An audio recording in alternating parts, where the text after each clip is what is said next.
My name is James On, O-H-N. I was born in Korea and I came to United States of America in 1974. It has been my long time question that why Korea is divided in two. In fact, Korea is the only one country has two nations in one country in the world. The very question made me dig into over 200 years of history horizontally linking Korea, China, Japan, Europe, and America. Part 1 is about the rise and fall of Chosun Dynasty in Korea and Qing Dynasty in China. I will also cover the rise of Japan. In part 2, I will talk about communism in the continent, meaning formation of Soviet Union and Red China. I will also talk about Japanese occupation of Korea and Korean independent movement. I will also cover the Pacific War and the U.S. occupation of the south of 38 parallel and also the Soviet occupation to the north. And I will end with the division of Korean Peninsula. In 1392, Chosun Dynasty was born after overthrowing Korea Dynasty that was based on Buddhism. Chosun Dynasty was based upon the NeoConfucianism. The founder of Chosun Dynasty, Lee Seong-ge or Taejo, established very unique diplomatic doctrine that's called Sade Gyorin. The direct translation of Sade is serving the great, meaning China. Gyorin is neighborly relations with Japan and Yeojin. Yeojin is Manchurians. Then what was the reason for this unique diplomacy? That's because the Korea was always trying to recover the lost territory in Manchuria. That brought adversary relations with the great power in China, and that resulted in a lot of hardships in Korea people. So Taejo thought that if Chosun Dynasty is submissive to the great power in China, that will bring the peace in Korean Peninsula. At the same time, the Taejo was trying to keep the friendly relationships surrounding nations besides the China, mainly Japan and Manchurians. Japan and Manchurians at the time, they were weaker than Chosun Dynasty. The diplomacy worked most of 500-year lifetime of the dynasty. But neighboring countries became stronger than Chosun, or China became so weak that Korea cannot be defended from neighboring countries by China. Then Korea was in trouble. In 1592, Japanese got very strong. Japanese invaded Korea, but Ming Dynasty came to rescue Korea from Japanese invasion, so Korea survived then. In 1636, Manchurians got strong, then they invaded Korea, but Ming Dynasty got weaker, and Ming Dynasty was replaced by Manchurians, and it became Qing Dynasty. Thereafter, Koreans submissive to Qing Dynasty until the end of Chosun Dynasty. In 20th century, Japanese got very strong and Qing Dynasty got very weak. So Japanese occupied Korea for 36 years.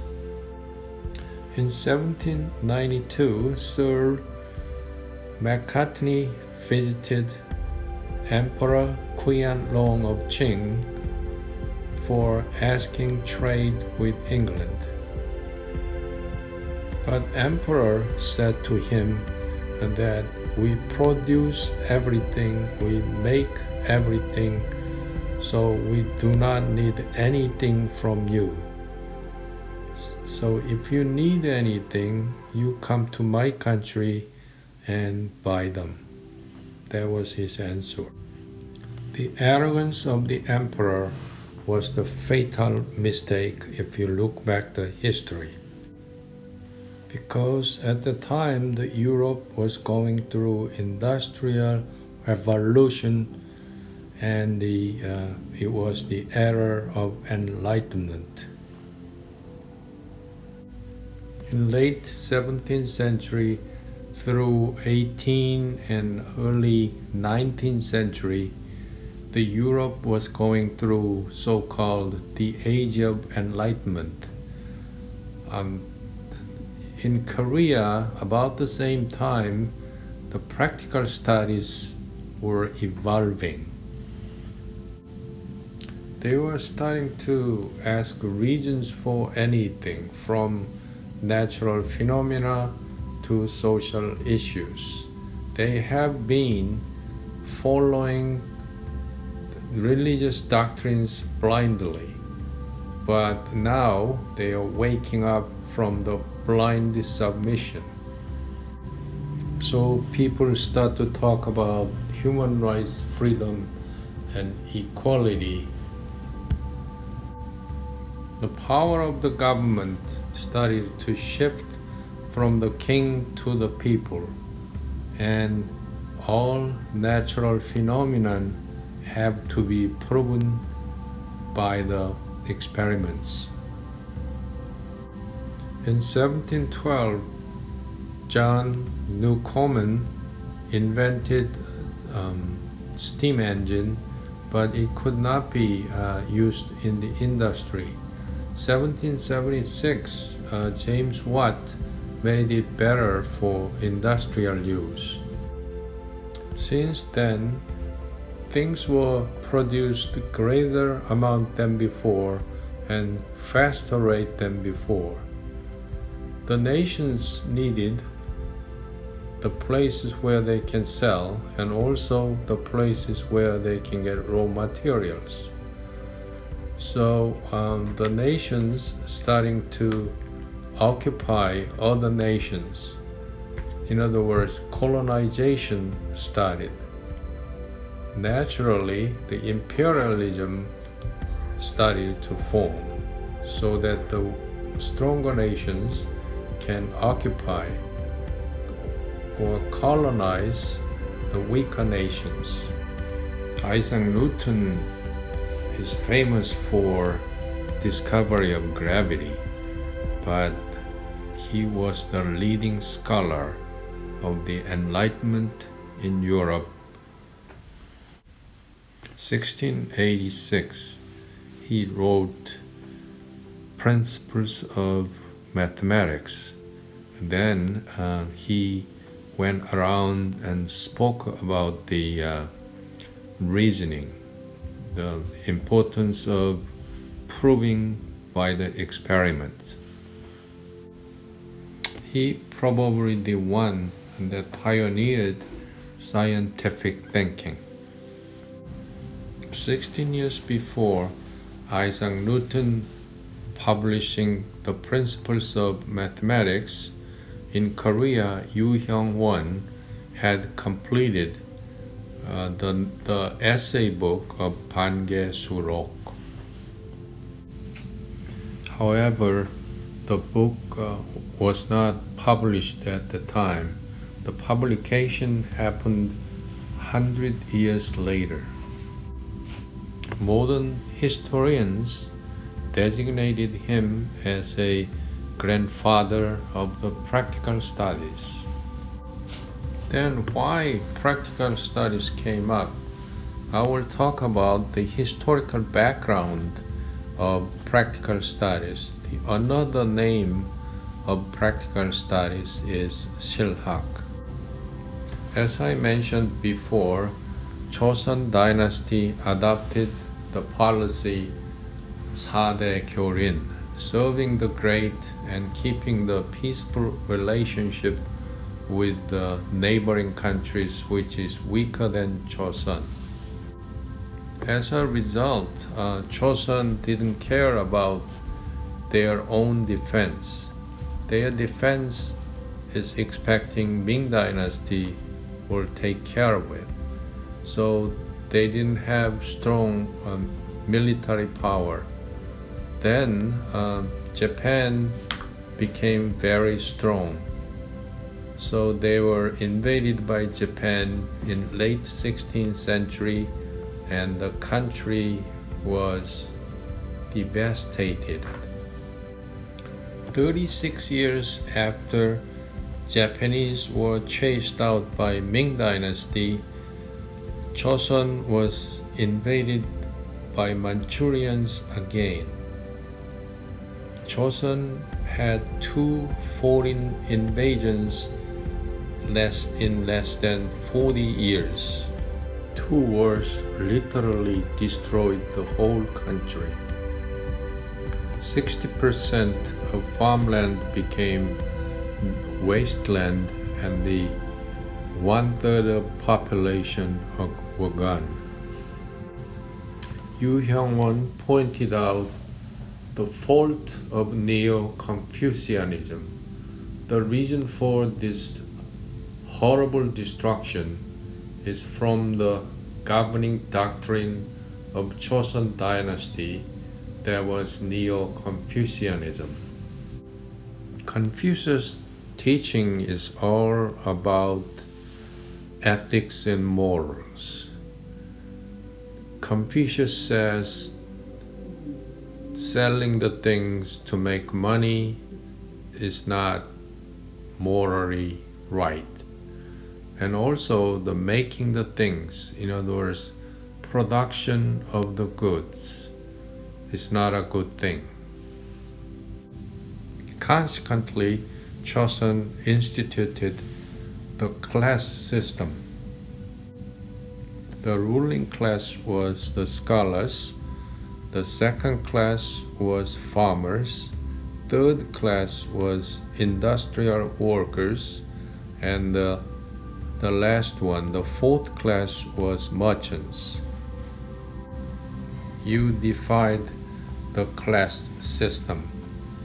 He claimed that the highly regarding the scholars and disregarding the people who are dedicated to the production, such as farmers, craftsmen, and the merchants,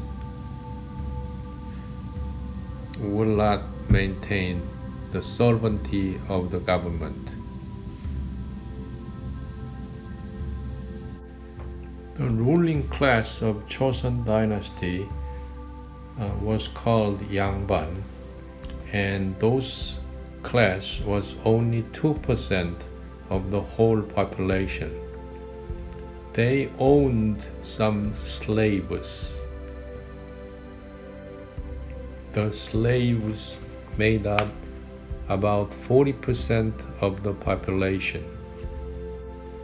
Education was the privilege of the class of scholars, and ordinary people did not have the opportunity of education. The government instituted state examination periodically to select the government officials.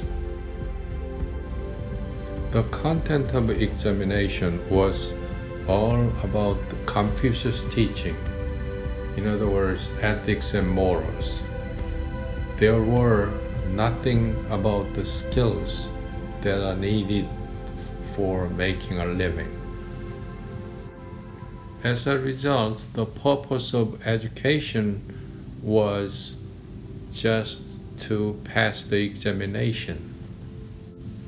The only opportunity that they can get after education was to become government officials.